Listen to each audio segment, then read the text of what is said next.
ఓ నమో శ్రీ లక్ష్మీ వెంకటేశ్వరాయ శ్రీ మహాగణాధిపతి నమః.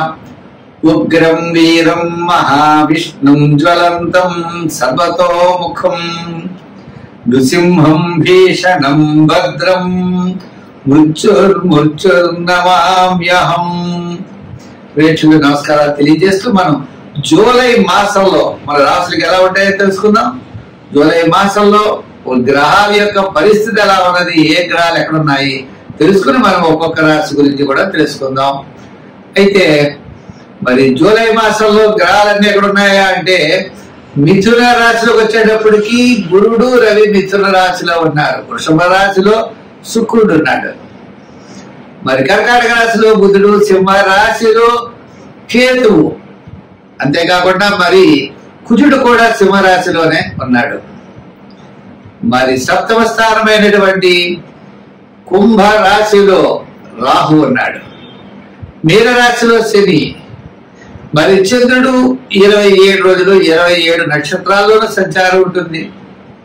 కాబట్టి మనకి మన యొక్క రాశులకి జూలై నెలలో మనం ఎలా ఉంటుంది, ఏ విధమైనటువంటి సులభమైన పరిహారాలు మనం చేసుకోవచ్చు, చేసుకుంటూ ఏ విధమైనటువంటి కార్యాన్ని మనం పూర్తి చేయగలుగుతాం అని మానవుని యొక్క ప్రయత్నం, ఆ ప్రయత్నంతో పాటు దైవ బలాన్ని సంపాదించడం కోసం మనం తప్పకుండా తెలుసుకుంటాం. ఇబ్బందులు వస్తాయి అనుకున్నప్పుడు వాటిని అవాయిడ్ చేస్తాం. అనుకూలంగా ఉన్నప్పుడు కాస్త వేగంగా మన ప్రయాణాన్ని ముందుకు సాగిస్తాం. ఆ విధంగా గ్రహాలు ఎప్పుడు కూడా జ్యోతిషం అంటే కాంతిని ఇచ్చేది, మనల్ని నడిపించేది, మనం చూసుకుని నడిచేది. ఈ విధమైనటువంటి ఆలోచనతో మనం ముందుకెళ్ళాలి. తప్పనిసరిగా ముందుగా మనం మేష రాశి గురించి జూలై నెలలో ఎలా ఉందో తెలుసుకుందాం. మకర రాశి, ఈ మకర రాశి వారికి ఆత్మస్థైర్యం ఉంటుంది. మొట్టమొదటి 15 రోజులు ఆత్మస్థైర్యంతో తప్పనిసరిగా ముందుకు దూసుకుని వెళ్ళగలుగుతారు. ఎంతటి పని అయినా మీరు పూర్తి చేయగలుగుతారు. ఆర్థిక వ్యవహారాల్లో ఒక్కరవ ఇబ్బందిగా ఉంటుంది. సంతానపరమైన వ్యయం, బంధుమిత్రుల ద్వారా వ్యయం జరిగేటువంటి పరిస్థితులు కనబడుతున్నాయి. శుభరూపమైనటువంటి వ్యయం ఎక్కువగా జరిగిపోతూ ఉంటుంది. అంచేత విందు వినోదాల్లో పాల్గొంటారు, పుణ్య కార్యక్రమాల్లో పాల్గొంటారు, ఆధ్యాత్మికమైన చింతన పెరుగుతుంది, దాన ధర్మాలు పెరుగుతాయి, అన్నింటి ఆ విజయాన్ని సాధించగలుగుతారు. ఉద్యోగపరమైన సమస్యలు తప్పనిసరిగా తగ్గుతాయి. ఉద్యోగపరమైన అనుకూలత లభిస్తుంది. రాజకీయ పరంగా పర్వాలేదు. వృత్తుల పరంగా చూస్తే ఆర్థిక పరమైన డెవలప్మెంట్స్ మీకు ఫస్ట్ 15 రోజులే కనపడుతుంది. తర్వాత 15 రోజులు కొద్దిగా తక్కువగా ఉంటుంది.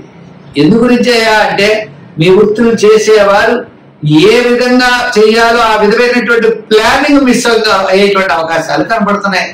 ఎంచేత బుధుడు సప్తమ స్థానంలో ఉండడం వల్ల మీకు అనుకూలమైనటువంటి వాతావరణం ప్లానింగ్ విధానంలో రాముగా నడుస్తుంది. అదే విషయంలో మరి గురుడు కూడా షష్ఠ స్థానంలో ఉండడం వల్ల లివర్ సంబంధమైన ఇండైజెషన్ ప్రాబ్లమ్స్ రావడానికి అవకాశాలు ఉన్నాయి. అంచేత ఆరోగ్య సూత్రాలని ఖచ్చితంగా పాటించాలి. షష్ఠ స్థానంలో గురుడు మరి డైజెషన్ సిస్టమ్ కరెక్ట్గా లేకపోవడం, గ్యాస్ట్రిక్ ట్రబుల్స్ రావడం, మోకాళ్ళ నొప్పులు రావడం, ఇలా శరీరంలో ఎక్కడ ఖాళీ ఉంటే ఆ ఖాళీ ప్రదేశంలో ఈ గాలి వెళ్ళడం, తద్వారా నొప్పులు, పెయిన్స్ రావడం, అది ఏదో జబ్బు అనుకోవడం, ఈ రకమైన ఇబ్బందులు మీరు ఎదుర్కొంటారు. కాబట్టి ఆరోగ్య సూత్రాలను పాటించండి. అయితే ఏ రకమైనటువంటి ఇబ్బందులు లేవు, కానీ చిన్న చిన్న సమస్యలు మాత్రమే మళ్ళీ వెంటాడుతూ ఉంటాయి. అంచేత అన్ని రంగాల వారు వ్యాపారస్తులకి కూడా ఆర్థిక పరంగా పెద్దగా ఇబ్బంది అయితే లేదు. జనరల్, ఫైనాన్స్, కిరాణా, మెడికల్, లోహ, యంత్ర, వాహన, ఈ విధంగా అందరికీ కూడా మొట్టమొదటి 15 రోజులు చాలా బాగుంటుంది. తర్వాత 15 రోజులు సామాన్యంగా ఉన్నది. అయితే మరి ఏం చేయాలి అంటే గురుగ్రహ ప్రీతి కోసం శనగలను నానబెట్టి ఆ శనగల్ని మీరు గురువారం నాడు పంచండి.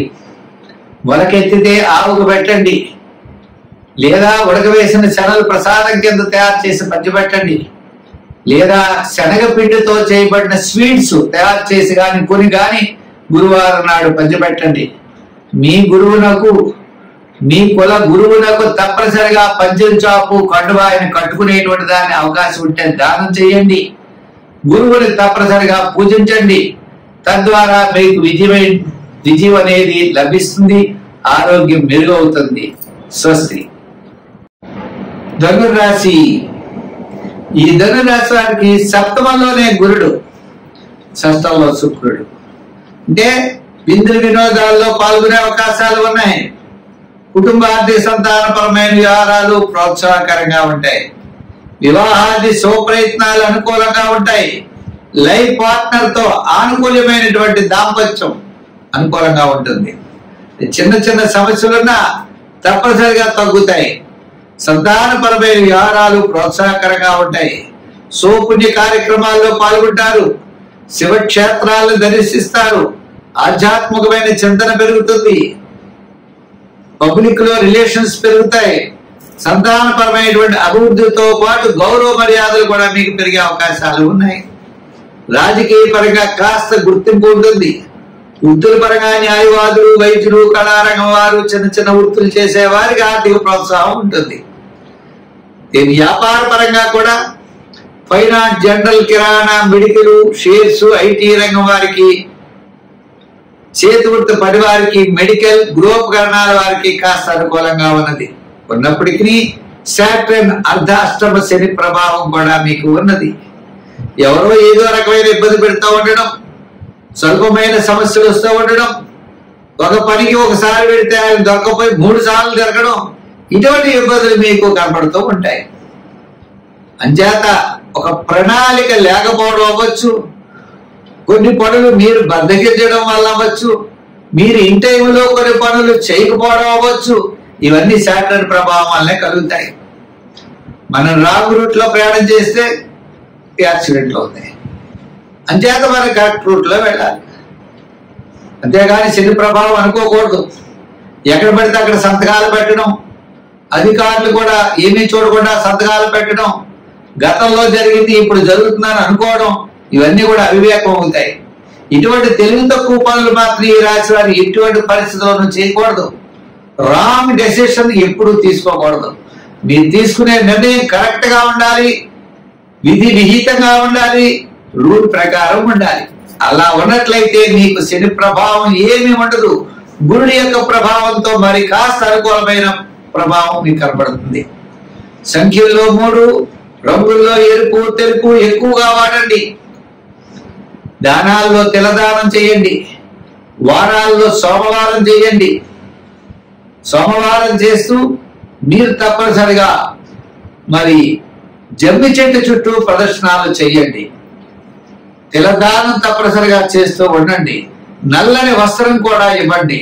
శని భగవానుడికి శనివారం అభిషేకం చేసి నల్లని వస్త్రాన్ని కప్పండి. తద్వారా విశేషమైనటువంటి ఫలితాలు మీకు ఉంటాయి. స్వస్తి.